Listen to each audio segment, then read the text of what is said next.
후시딘 대 마데카솔을 뭐 사실 많은 원장님들께서 또 하셨지만 그래도 한 번 좀 짚고 넘어가면 좋지 않을까.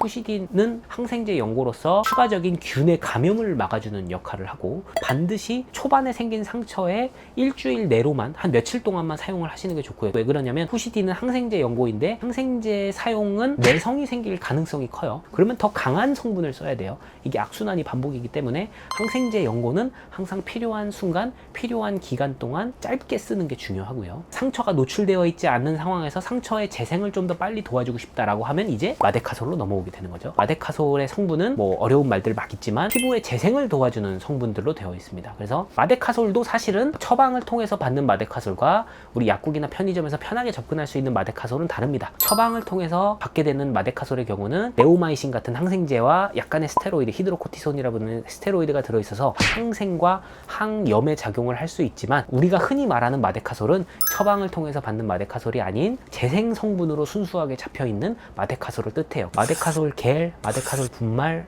마데카솔 연고, 이 세 가지가 다 이제 처방전 없이 구매할 수 있는 건데, 이 마데카솔의 겔 타입은 약간의 알코올 성분이 함유가 돼 있어요. 그래서 평소에 홍조가 심한 사람들은 마데카솔 겔 타입은 그렇게 추천을 드리지 않고요. 제가 보통 연고를 설명드릴 때 처방을 통해서 나가는 연고는 항상 조심해야 된다. 그리고 모든 연고의 사용은 조금 보수적으로, 국소적으로 소량만 내가 원하는 부위에만 써야 된다, 이렇게 안내를 드리는데, 예를 들어서 보습감을 채우기 위해서 마데카솔 소량과 보습 크림을 섞어서 사용을 한다면 얼굴 전체로 바르는 게 아니라 내가 평소에 좀 건조하다 느껴지는 입술 옆이라든지 팔자 라인 이런 데는 사용을 해도 되고요. 눈 주변에는 사용을 하시면 안 되겠습니다.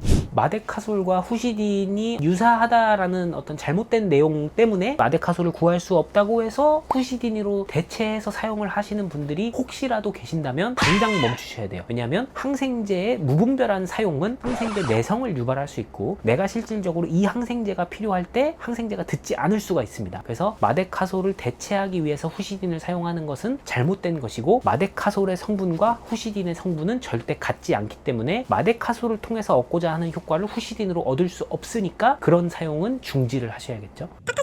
여드름 치료를 하고 나서 생긴 상처에는 어떤 거 써야 돼요? 여드름 치료 후에 생긴 상처에는 후시딘을 쓸 수 있으나, 후시딘의 무분별한 사용은 항생제 내성을 유발할 수 있기 때문에 무조건적으로 후시딘은 아닙니다. 그렇지만 마데카솔보다는 후시딘이 맞습니다. 수술 또는 시술로 생긴 흉터에는 어떤 거 써요? 수술 직후에는 후시딘이 맞지. 왜냐면은 어떤 2차 감염을 예방하기 위해서니까 항생제 연고를 그때는 한 3에서 5일은 쓸 수 있죠. 딱쟁이가 진 흉터에는 어떤 거를 써야 돼요? 딱지가 막 생긴 상처에는 후시딘을 쓸 수 있습니다. 마데카솔은 딱지도 다 떨어지고 나서 상처는 완전히 회복이 됐는데 어떤 약간의 재생을 도와주기 위해서는 마데카솔을 쓸 수 있습니다. 그럼 켈로이드 흉터에는 뭐 써요? 켈로이드 흉터에는 둘 다 쓰지 않습니다. 켈로이드성 흉터는 비후성 흉터인 거잖아요. 결국은 상처 부위 필요 이상으로 그 상처가 커진 것을 뜻하는데, 상처의 재생이 튀어나온 것 자체를 회복시키는 개념이 아니기 때문에 비후성 흉터에 쓰는 연고는 노스카나 겔 같은 흉터 연고가 따로 있습니다. 모낭염이나 뾰루지 같은 데는 뭐 써야 돼요? 모낭염이나 뾰루지에는, 특히 좁쌀 여드름에는 제가 좋아하는 디팔렌겔을 쓸 수 있습니다. 흉터가 가렵거나 붉거나 할 때는 뭐 써요? 가렵거나 붉을 때는 스테로이드 연고를 쓰는 게 좋습니다. 예를 들면 히드로코티손이라 부르는 병원에서 처방받을 수 있는 연고를 쓰시는 게 더 좋습니다. 근데 이제 마데카솔에도 스테로이드가 들어있는 연고가 처방을 통해서 받을 수 있으나, 그 안에는 보통 항생제도 같이 들어있는데, 항생제가 필요 없는데 항생제를 사용한다면 항생제에 대한 내성이 생기기 때문에 무분별한 항생제의 사용은 피하는 게 좋습니다. 그래서 후시딘도 그 자리는 굳이 쓸 필요 없고, 처방을 통해 받은 마데카솔도 굳이 그 자리에 쓸 필요는 없고, 편의점에서 살 수 있는 처방전 없이 사는 항생제나 스테로이드가 들어있지 않은 마데카솔 연고의 경우에도 가려움증을 잡아주는 역할을 하는 건 아니기 때문에 이 둘 다 제가 선택은 하지 않았습니다. 건조해서 각질이 막 일어나는 피부에는 뭐 써요? 그렇죠. 보습감과 피부 재생을 도와주기 위해서 그때는 이 둘 중에 고르라면 마데카솔을 사용할 수 있는 거죠. 마데카솔.